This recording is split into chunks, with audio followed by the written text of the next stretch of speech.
બાજ રેસીપીમાં આપ સૌનું સ્વાગત છે.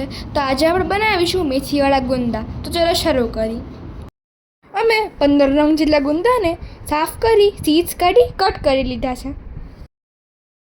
સૌપ્રથમ 1 બોલ જેટલા મેથી દાણા લઈ શેકી લેવાના.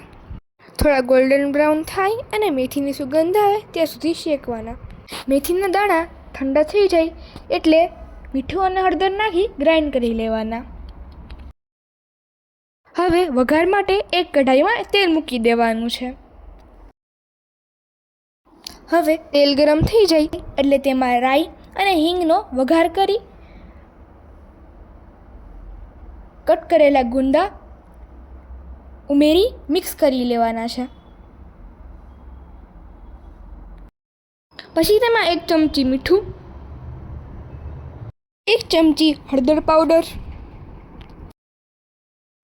1 ચમચી ધાણા જીરું પાવડર એડ કરી થોડીવાર કૂક થવા દેવાના.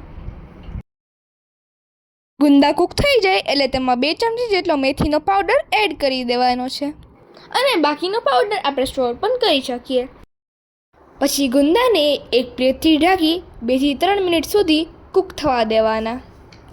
તો તૈયાર છે મેથીવાળા ગુંદા.